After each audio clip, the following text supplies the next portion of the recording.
So I just got back from a fishing trip, Western Maryland, West Virginia, and Pennsylvania, and today's pattern is one of the flies I used. Now a little background, it's a specialty fly, it's a crawdad, so it's not one that you're going to use all the time, but in certain situations, it can come in handy to have one. Now I'm giving credit to this pattern to my fishing buddy, Jim Holland. I think he came up with this last summer fishing for some big Georgia catfish. And I changed it up a little by adding some flash and a little bit of green diamond braid up through the body, but largely it's the same pattern. Now one more note before we tie this, I had almost forgotten about this pattern until a few days ago on the Savage River. Several days of rain, the river was completely blown out, just high, really fast water, almost unfishable. So I went to one of the deepest pools there. The water was still really high and fast, but I'm thinking if I can get a big meaty streamer down close to the bottom, I might have a chance. So stick around after the tie for a couple minutes of me fishing this thing in some pretty difficult water. So there it is in the vise, the Jim Holland inspired Georgia Crawdad. Pretty crazy looking pattern. I'm tying this on a size 6. This is a 3 extra long barbless streamer hook. And first thing I want to put down is some weight. I'm going to put some weight down at the back of the hook, which is kind of the front of the fly. This is an 025, 7/8 wraps. Give it some good weight back here. And I'm going to use a tan thread because I'm doing a tan body on this one. But just match your thread to your body if you can. If not, black would be just fine. So let's put a little dam in front of it and behind it. Now I'm going to dub a little bump back here before I tie in the claws. So put a little wax on and then some kind of furry dubbing. Whatever you're going to use for the body is fine. This happens to be a camel, but rabbit would be fine, wool, really anything I think natural.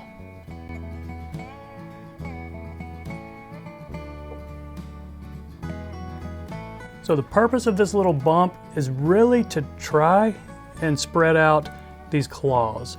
Now this is a micro rabbit, a squirrel or micro rabbit is what you're going to want to use. And this one is a little bit longer than the length of the hook, and I've stripped off a little bit at the front. Just catch 2 of these in on either side.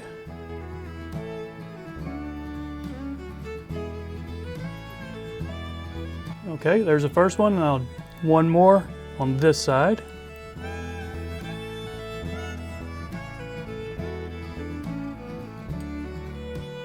There we go, that's our claws.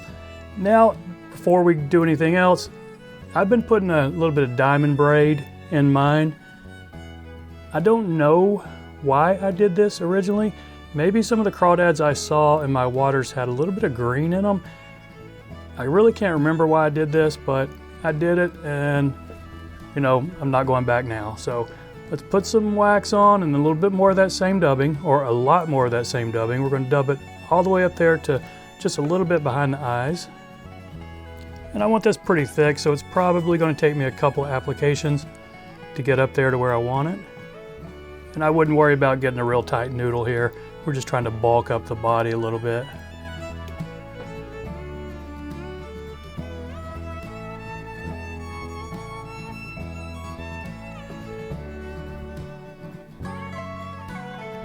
And I'm going to go a little bit more.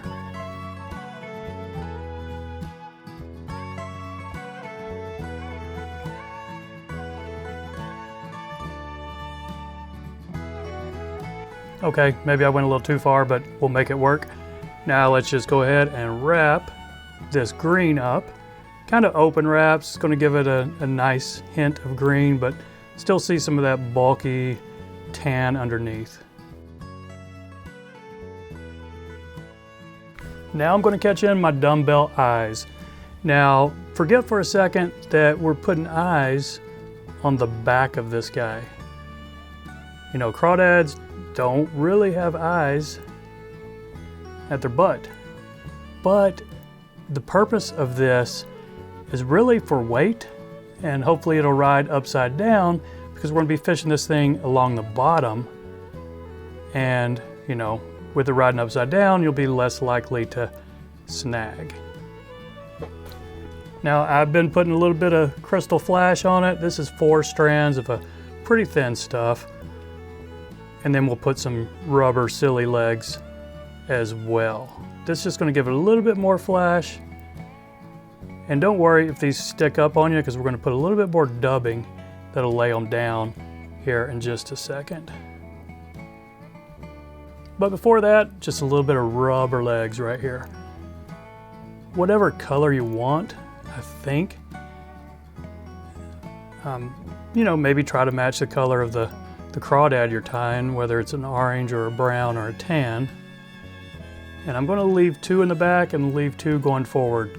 You know, kind of like antenna, if this was the front of the fly, but really the front of the fly is up there where the claws are. But let's put just a little bit more dubbing. We don't have to go a lot this time.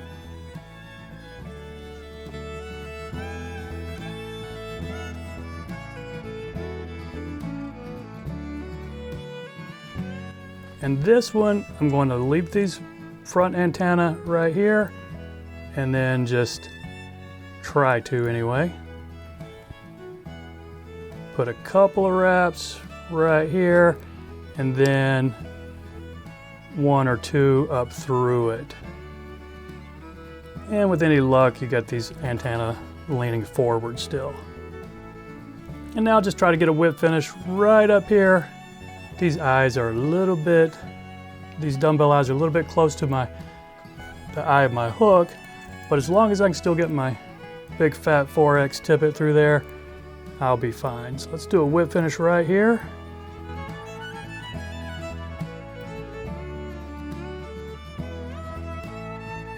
And now take a look, what kind of cleanup do we have? Well, we got this big long crystal flash back here. Let's trim that off about a body length. And these antennae right here, maybe make them just a little bit shorter right there. And there we go. A nifty little crawdad pattern that, you know, I think is going to work in all kinds of situations. So that's it, my friends. I appreciate you watching. Stick around a few minutes if you want to see me fishing this pattern on the Savage River this past week.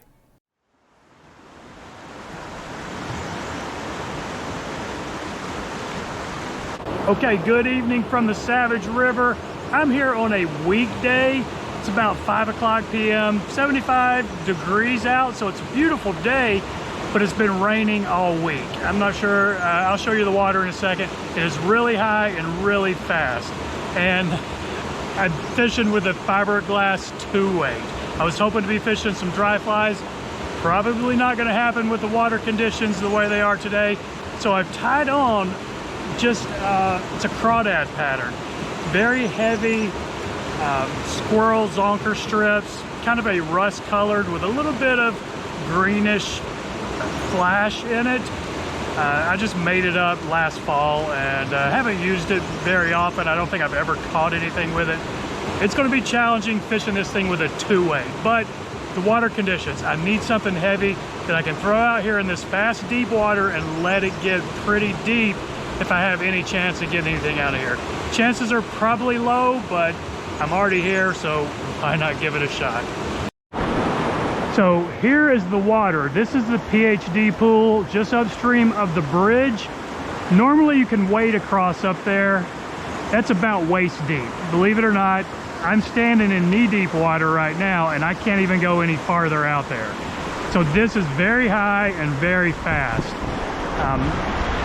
And it's not technical fishing. I'm just chucking this heavy crawdad streamer out here, giving it enough slack so it'll get deep, and then maybe down here I'll be able to pull something out of here.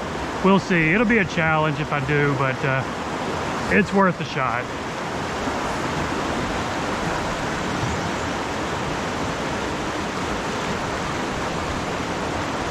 Just let it get deep and then strip it. Hopefully it's stripping a little bit along the bottom. Oh, look, got one.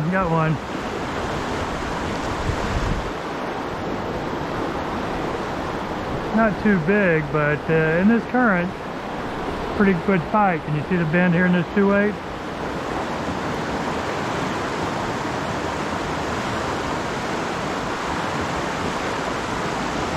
All right, let's see.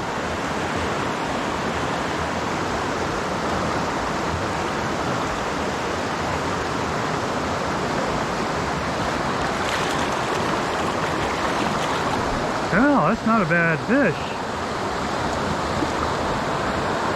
All right. Let me get a little picture of this guy before we take him out.